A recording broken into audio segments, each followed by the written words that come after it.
ready? Ready? We're gonna start? Want you to start or no? Yeah, that's it. Okay.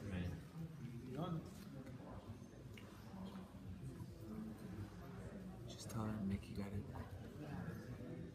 Rachel, just tell him to be quiet. Tell the guy in the back to be quiet. The guy talking on the phone, just tell him to go outside if you don't mind.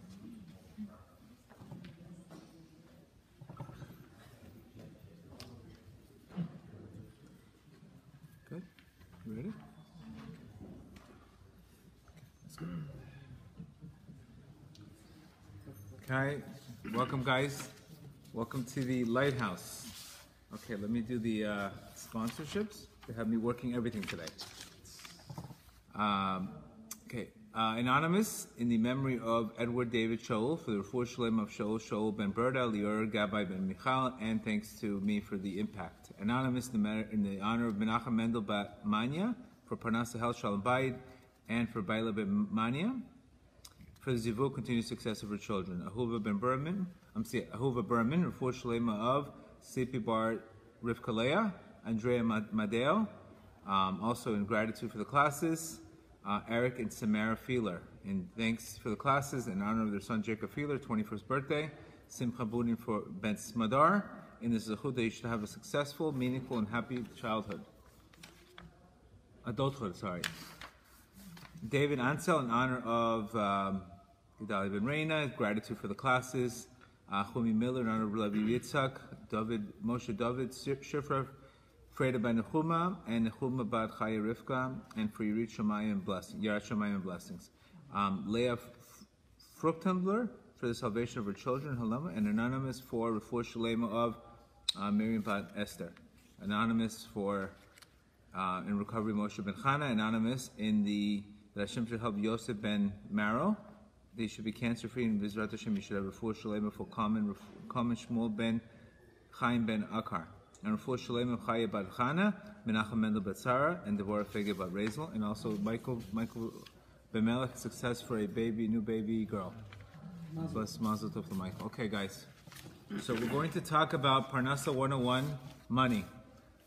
This is something that I've done a lot of classes on this, and I've pretty much looked for every single angle on how to optimize our mazal. Obviously, everybody has a different mazal. Some people are born with the ability to make much more money than the other ones. But here what we're looking for is, bless you.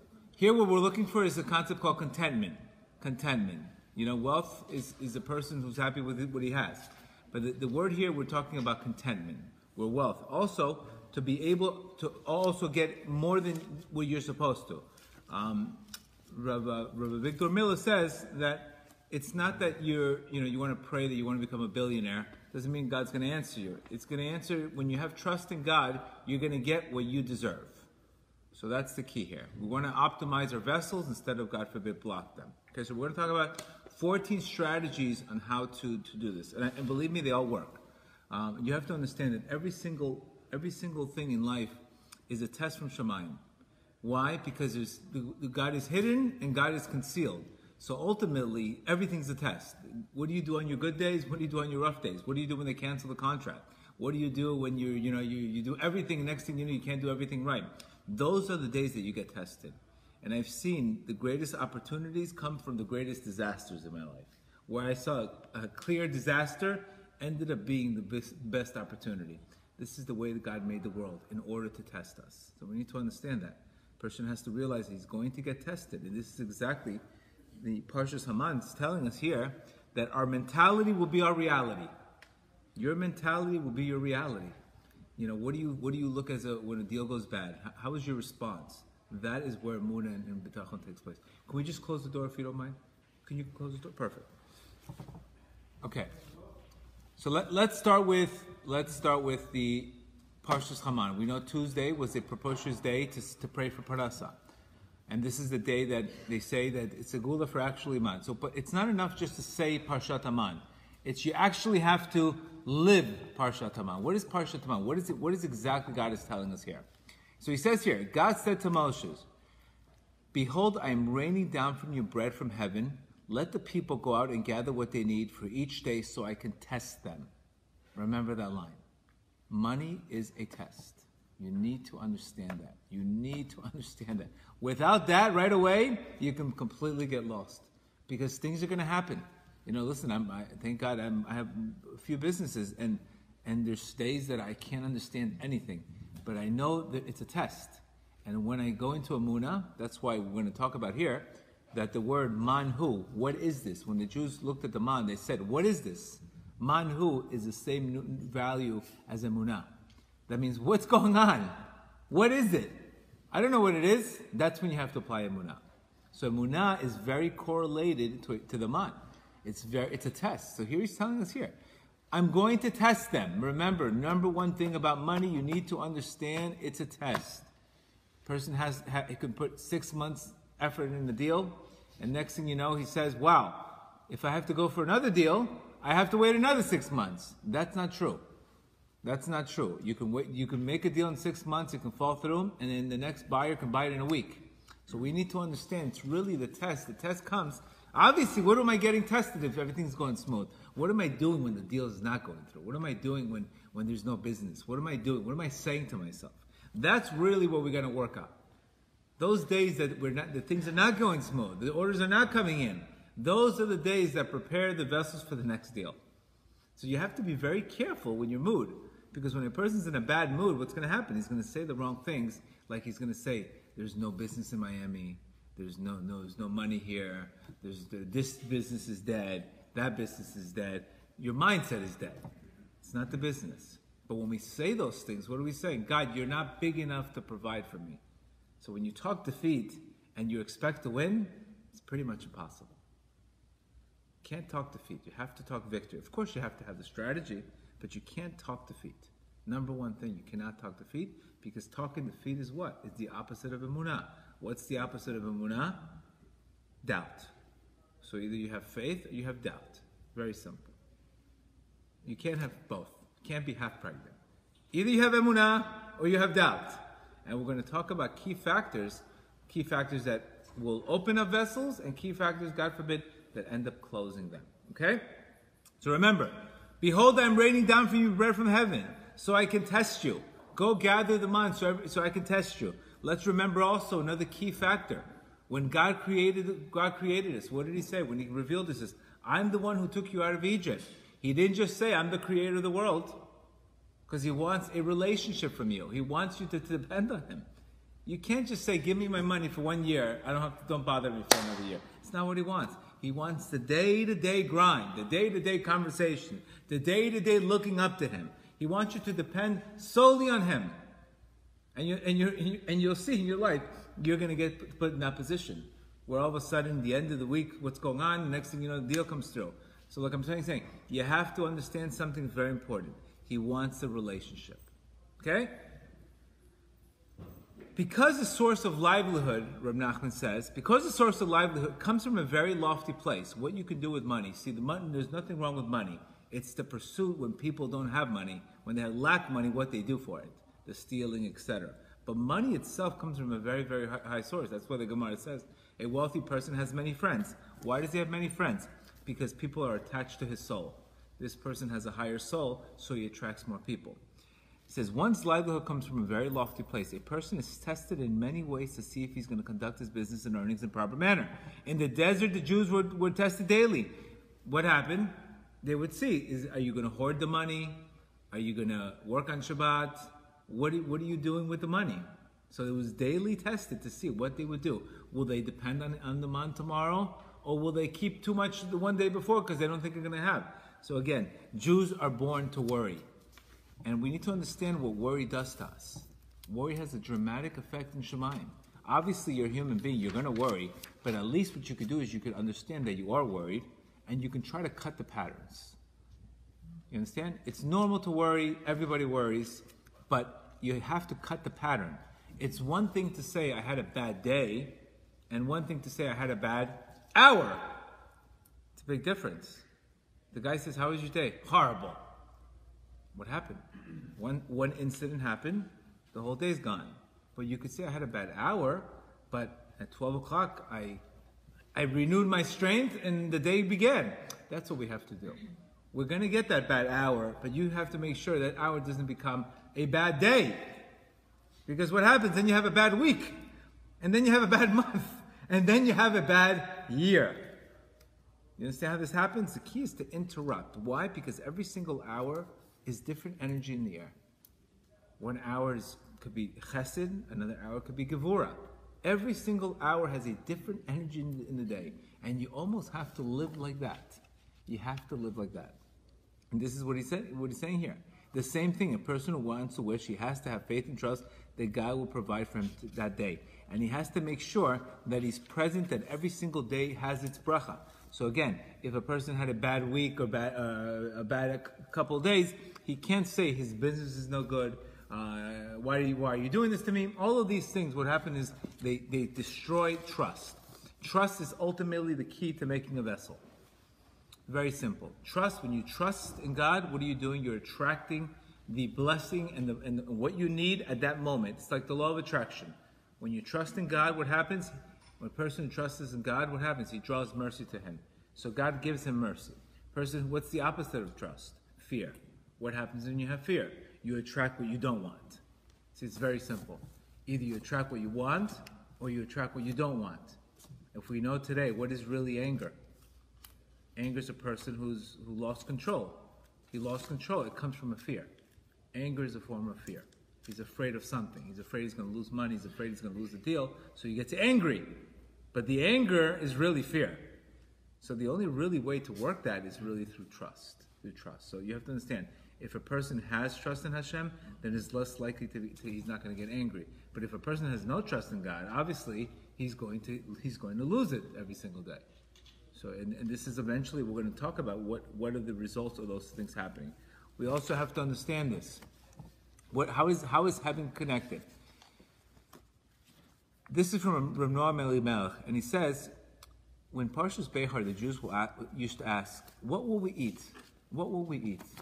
They're going to ask, what will we eat? How do we know it's going to work out? What will we eat? So when they asked the question, when the Jews were supposed to do Shemitah, on the 6th year, they were not allowed to plant. After the 6th year, 7th year, they had to take a sabbatical year. So what did they ask? They asked, what will we eat the 7th year? How do you know you're going to provide for us? So what happens is God created the world in His goodness and created pipelines of Shefa to each of us.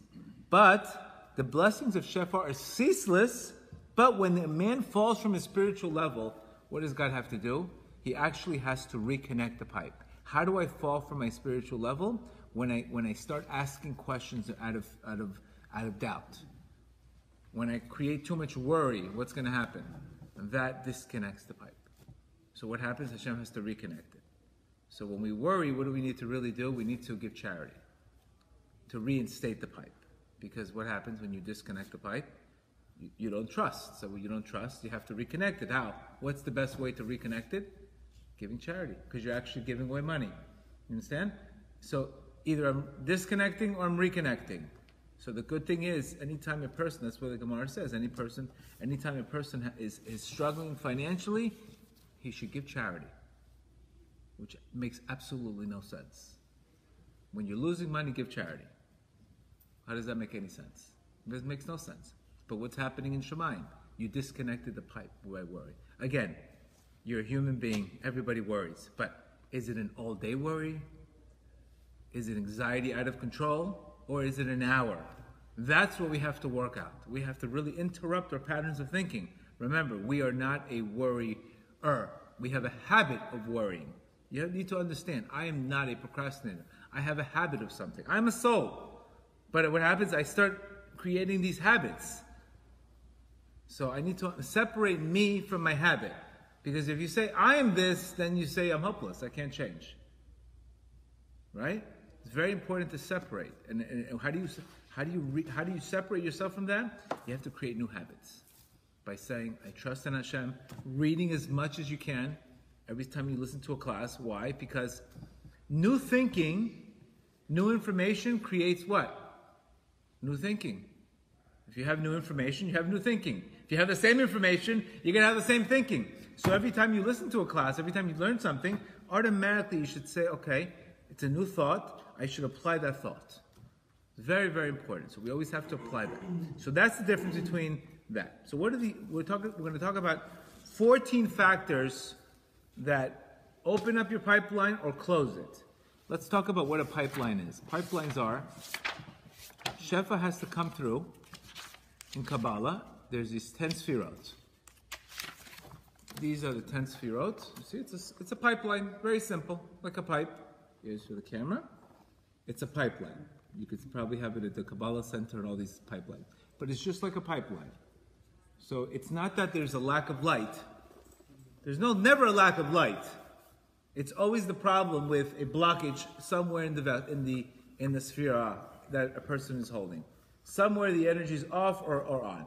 Let's say, for example, a guy's sick. He has a headache. What's happening? He's all of a sudden, he's stressed out. What happens? He basically disconnected God from the situation. You understand? I have a headache because I can't stand the way things are going right now. It's too stressful for me. I'm not accepting God's will. So what happens? I lose light in my head. God's light is gone from my head. You understand? That's what a person is sick. It's called the word chole, missing light. If you're healthy, you have what? You have 100% light.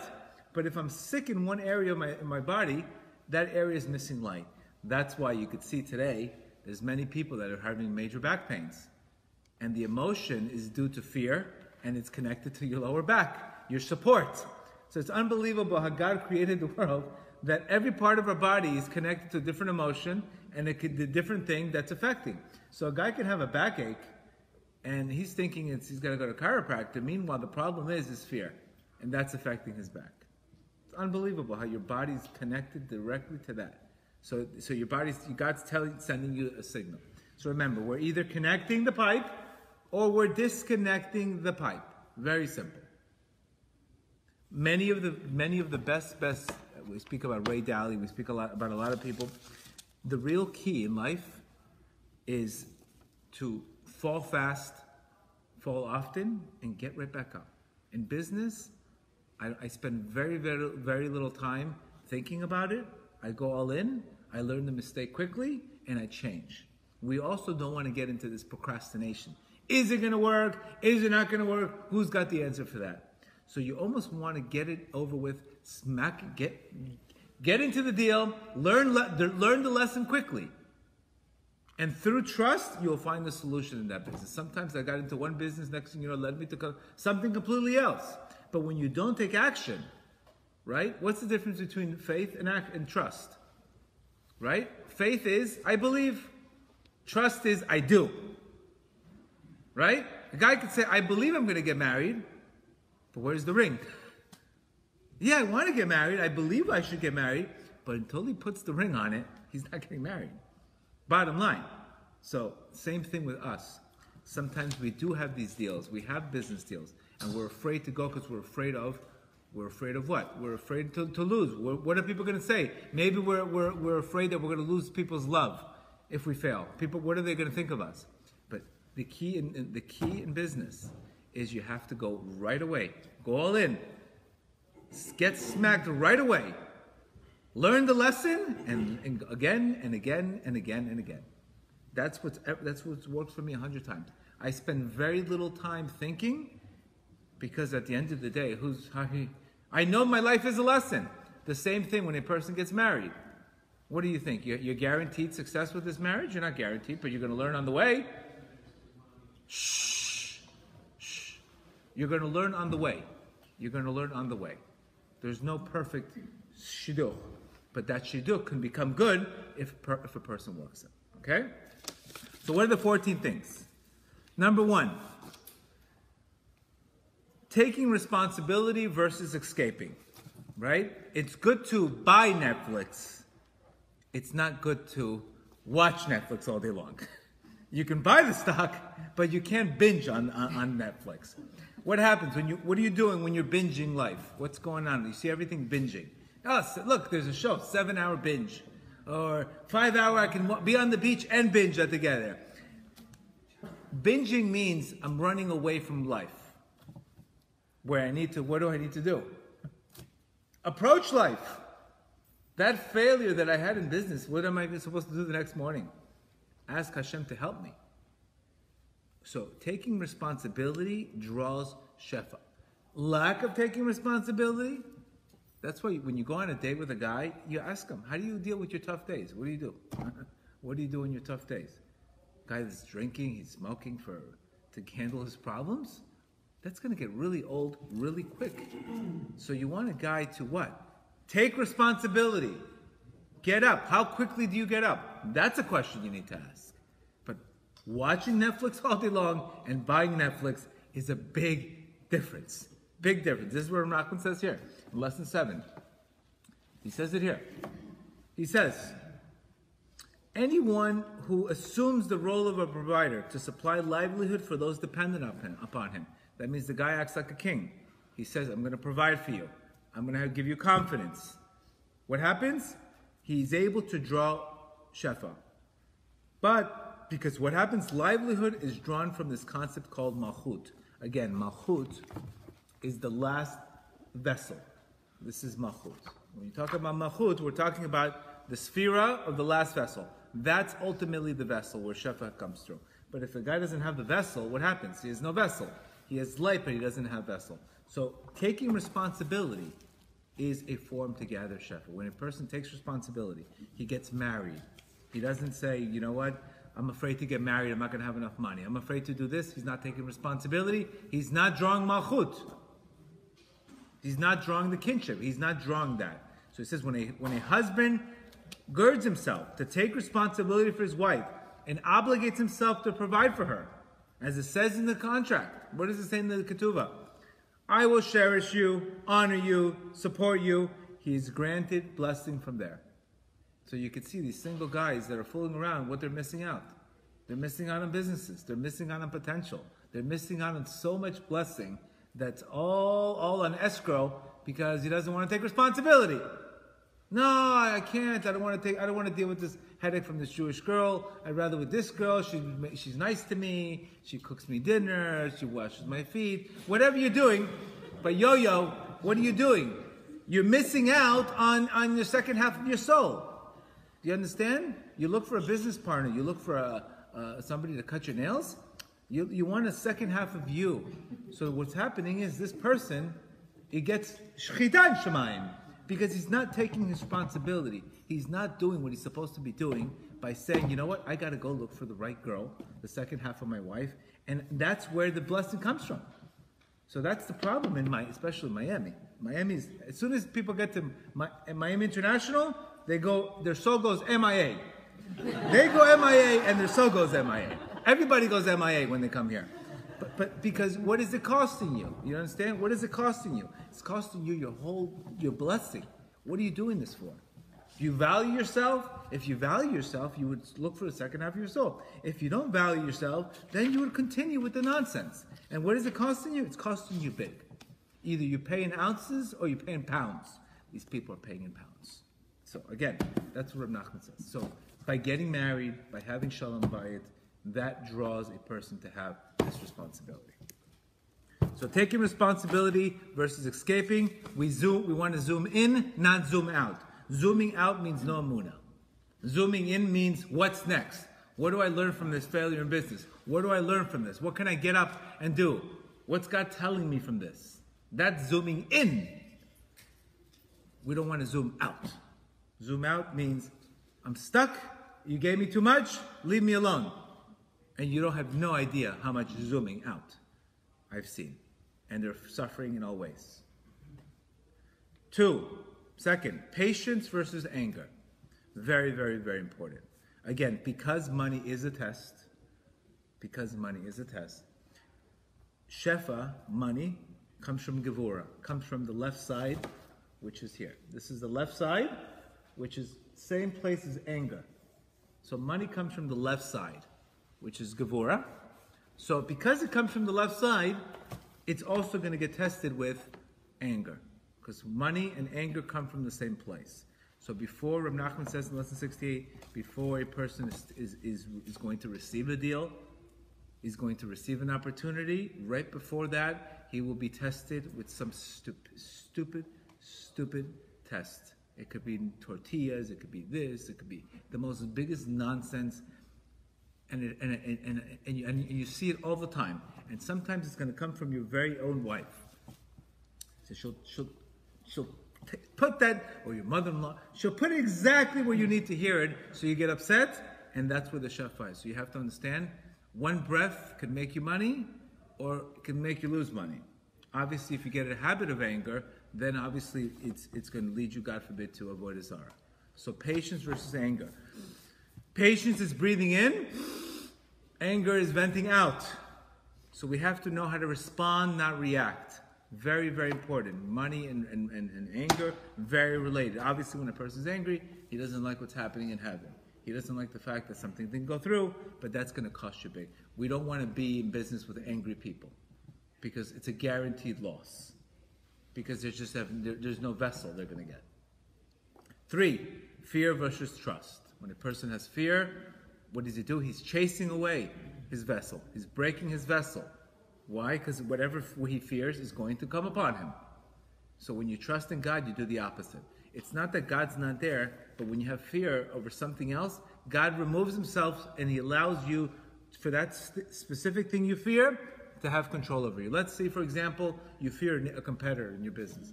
Next thing you know, you stop fearing Hashem. So what happens? That competitor will now bring this fear upon you.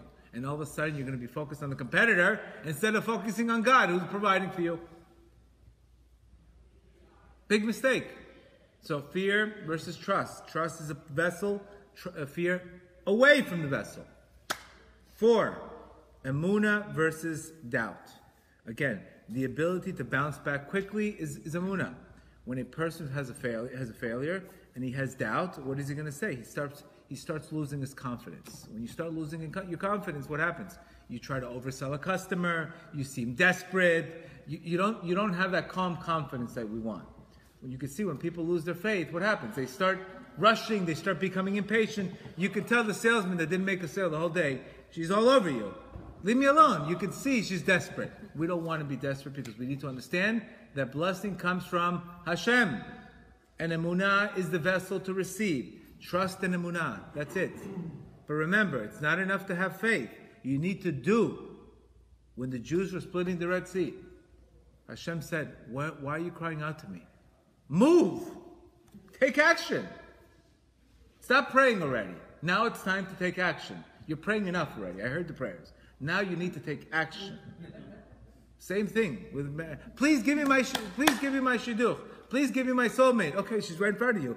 Take action. Commit. It's not enough just to believe. You need to commit. Committing is the currency that gets you from A to Z. But action. We can talk all day long. But if you're not committing, no action, worthless. 5, peace versus machlochet. Obviously, God dwells with a person who has peace. Obviously, machlochet, Reb Nachman says that, not Reb Nachman, our sages say that one parnasa, one machlochet can chase away 100 opportunities. So we have to be careful. What are we fighting about? We don't want to major minor things. You could be fighting over something, and next thing you know, there's 100 opportunities you lost because of one fight. So the easiest thing is to forgive. Easiest thing is don't major minor things. Sometimes you have to say, let it go. But when you want to get, and I gave this example, imagine having a retail store with 100 customers, and one customer is complaining, and you're yelling at the customer, you're right, or telling the customer you're wrong. Meanwhile, there's 100 other customers in the store, and you're wasting your time verifying whether this customer is right or wrong. You would look pretty foolish. Same thing with us. We need to understand. Every fight is an opportunity cost. That means that fight that you're dwelling on, it's costing you something else. Because God dwells with peace. Very important. So, and everybody's got a problem with somebody in their family. So, mother-in-laws, family, whatever it is. Nobody's safe from this. But you have to, when you give in, what happens? You create peace. What happens with peace? Shefa comes out. Blessing comes out.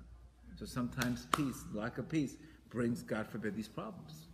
So we want to think big. We want to think big. Rabbi Rush also says that when a person honors his wife, what happens? He takes away, because the original curse was that a woman was going to be under a man. She would be under him. She would be dependent upon him, because that's one of the curses. So God says, because you're nice to your wife, you respect her, you know what's going to happen? I'm going to remove the curse of making a living with hardship. Measure for measure. So if you're nice to your wife, Hashem's nice to you in business. If you're not nice to your wife, you lose in business and you lose at work. You lose at home and you lose at work. So because you went out of your way to remove the curse from her, God will remove the curse from you. So it's a win-win, basically. When a person honors his wife, that's why the Gemara says, when a person honors his wife, he's going to merit wealth. When he doesn't, God forbid, what happens? He loses the vessel. So we have to, without the proper education, without the proper dad, you're not looking at the big picture. If we're not looking at the big picture, what happens? We get caught up in minor things. Shalom Bayit versus Shalom I Had It. Either you have Shalom Bayit or you had Shalom I Had It. There's a correlation between Shalom Bayit problems and money problems. I can give you probably 100 stories. When there's Shalom Bayit problems, there's anger, resentment, all of these things, there's no vessel. So you say Shalom I Had It. What else do you think goes with Shalom I Had It? Money. Because there's no vessel. So Shalom Bayit is something you have to invest in like it's the biggest business deal you've ever had. That's how important it is. Because ultimately God dwells in the house when there's Shalom Bayit. If there's no Shalom Bayit, God removes himself from the house. What are you going to do in life? What are you going to do in life when God removes himself from your house? So it's very important. Again, when you want to get married, you need a person that learns spiritually and is able to have emunah and doubt and da'at. If he doesn't have the right da'at, what's going to happen? He doesn't know anything about Shalom Bayit. So remember, Shalom Bayit or Shalom I Had It, because Rav Nachman says here that money comes from the nefesh. He says here in lesson 69. Lesson 69. So you guys understand this concept. He says that the word nefesh means the soul. He says the lights of wealth, which is the same thing we're talking about, wealth, the soul, anger, it comes from the same source. These lights are the aspect of wealth, because wealth and the soul are from the same place, from the Gevura, from the north. Wisdom is from the south, right? From the works of the Arizal, he says, that the final aspect of Nefesh, Ruach, and Neshama, which is the part of your soul, that the woman and the second half, that means when you're getting married, what are you doing when you're getting married? You're actually completing your own soul. You're a half a soul right now. You're half. So when you get married, you're actually completing your soul. That's why people says, I need my soul mate. What do you mean your soul mate? Yeah, I'm looking for the second half of me.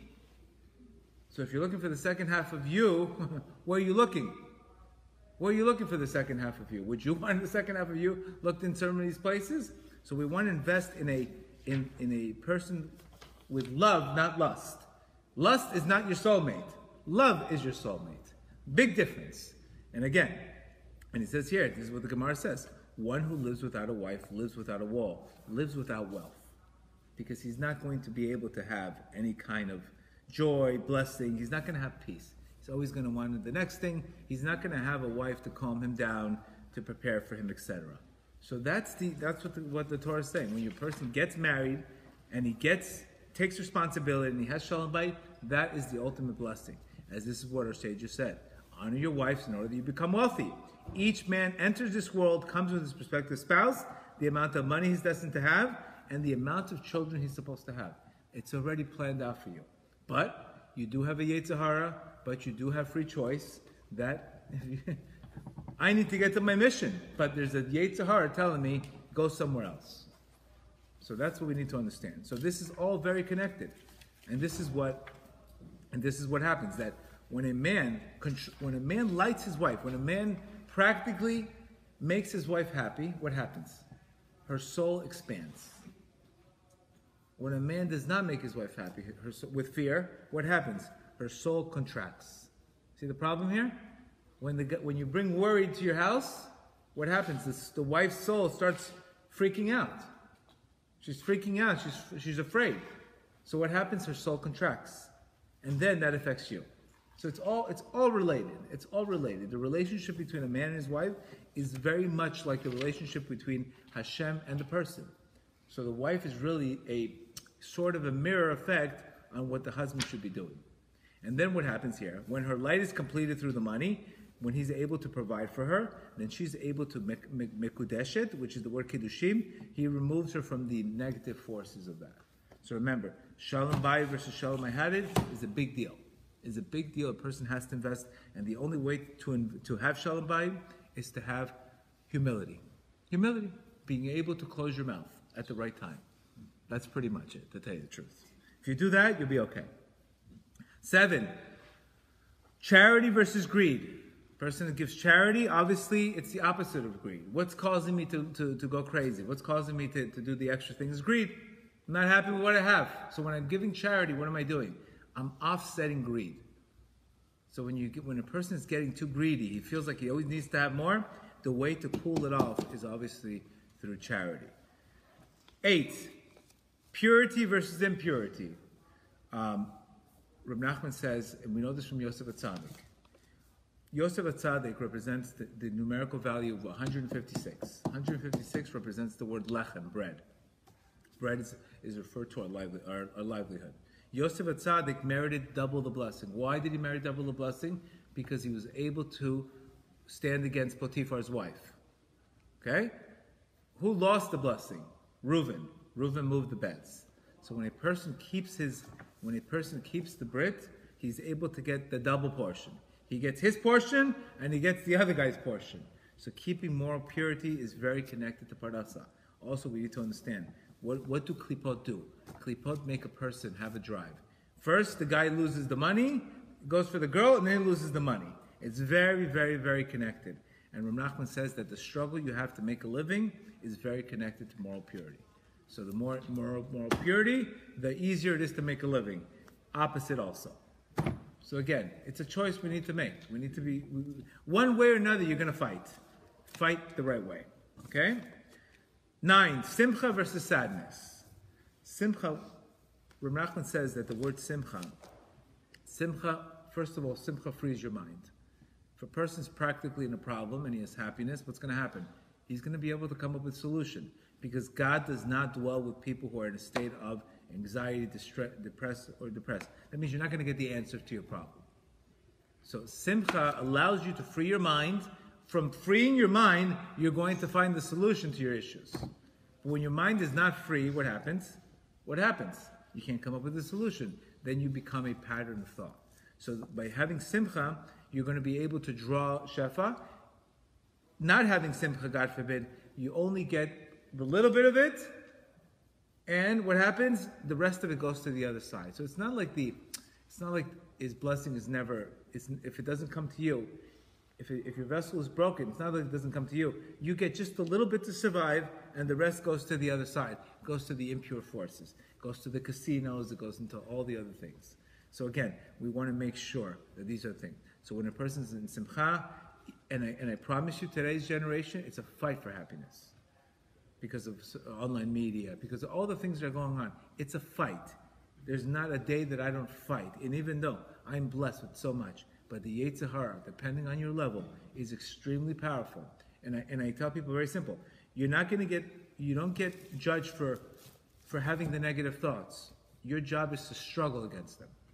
The reward is how much you struggle to fight the negativity.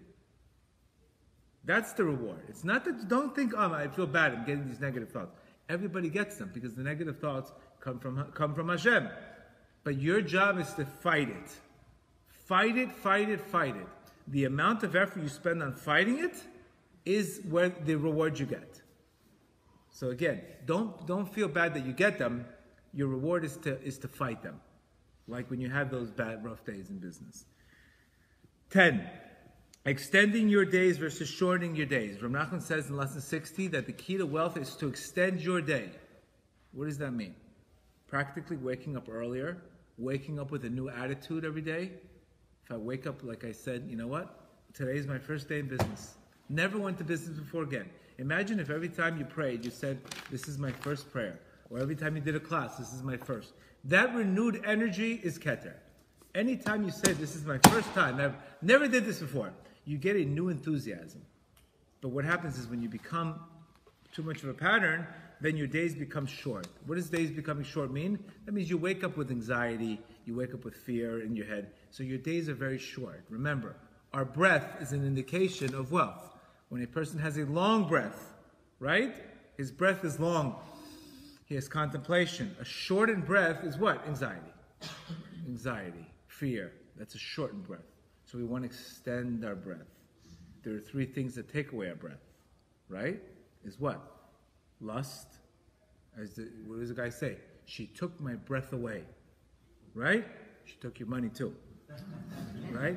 She took my breath away. She took everything from you. Don't worry. Not just that. I ate so much food I can't breathe. Not good. Because what happens? Your breath is shortened. That's what Reb Nachman says, that a person who overeats, constantly overeats, he's going to experience poverty. God forbid. Overeating equals poverty. Because you're hiding an emotion. And you're far away from the truth. And the third thing is money. I'm so stressed I can't even breathe. So all of these things, the breath is an indication of your spiritual state. Your breath is the word neshama, and neshima is the same word. So my soul and my breath are very connected. So when we meditate, when we breathe, right? You're connecting to your soul. You're calming down. You're getting back to square one. So remember, very important, extend your days. Extending your days means going out to the world and looking at the world completely different. Looking at your business completely different. Looking at everything completely different, not saying same thing, because you lose that refreshness. So remember, extend your days, not shorten them. How do you extend your days another way? You get up early and you have gratitude. When you get up early, you have gratitude, right away your mindset is different. But when you get up early at 9 o'clock, you have 3 frappuccinos, and you get to work, it's going to be the same pattern. One little thing goes wrong, I can't believe this happened to me again. It's been happening to you again the same week, every week. Get the hint. That means you get the same lesson in life until you pass it. It means if something's not working, you need to change your procedure or your perception. Do something different. Wake up half an hour earlier. Change it up. Change it up. Always got to change it up. So extending your days versus shortening it. Obviously, the 11th is Shabbat. We already spoke about Shabbat, how all the blessing comes in Shabbat. Person keeping Shabbat is able to gather that blessing, and that's why it says that everything's on account of Shabbat. So if your struggle is, where everybody has a specific struggle, if your struggle is with Shabbat, you need to at least, if you're not there yet, pray to be there. Just say, you know what, right now I'm not there yet, but I want to be there. I know I'm missing something that I can't see, but I want to be there. That's how you get it. It has to start with a desire. Even if you're not there, pray, please. Something I'm missing out here. At least help me get to that state, okay? 12, stay in your lane. Stay in your lane is a big, big, big money issue. Reb Nachman says in Sefer in Wisdom, he says that the Satan, the evil inclination, will invest a lot of money in one guy. He'll give him $3 million. The guy he's a rasha, he's a crook and everything. What happens when he gives money to this guy? This guy is going to get 20 other guys. He invested in him. But they're going to say, look, this guy's rich, and he's not doing this, he's not doing that, why should I do it? There you go. He got you. So he says the Satan has money, and he invests in crooked people sometimes. They have money. There's no reason why they should have money. They're thieves, but it's given to them by the Satan so they can get other people to follow them and to get them. Why not? You invest in one guy, you can get 20 other people. You know how many people told me, I don't understand how this guy has money and I don't? I'm not keeping any of this. Stay in your lane. It's not your business. There's Hashem's business and there's your business. What God gives to other people is none of your business. And guess what? Most accidents today are because people are not in their lane. They're not in their lane. Stay in your lane. You're not God. And you're not in the middle of a movie. So sometimes you see a guy making money, next thing you know, he loses it in the business. It's not your business. And this causes envy, which is the 10th commandment. And the 10th commandment says, which Rav Nachman says in lesson 69, that when you look at other people to want what they have, you know what happens? It's considered robbing. It's considered like you're stealing from them because you want what they have. You don't. If you want what they have, you better take the whole picture. Don't just take the good. Take the family, take the alimony payment, take the headache, take the this, take that son. You can't just want. Everybody just wants that. Oh no, I want this. No, you can take the emotional problems, the anxiety attacks. Make sure if you want what other people have, make sure you take the whole package. And then you're going to say, oh no. Thank you, I don't want it. So again, the last one is obviously, so again, envy destroys. The last one is Rav Nachman says in lesson 9 that splitting the Red Sea and Parnasa are both required. They're both as difficult as splitting the Red Sea. It means Parnasa and Shalom Bayit. And finding a zivug is as difficult as splitting the Red Sea. What does the Red Sea represent to us? It represents prayer. That means the quality of your prayer could determine the quality of your relationship, the quality of your zivugim. Also, quality of your business deals. Maybe you have you want a better realtor? Pray better. You want a better buyer? Pray better. The quality of your prayer will determine the quality of your wife and the quality of your business. So obviously the effort is to be made in prayer and not all that. All right? That's today's class, guys.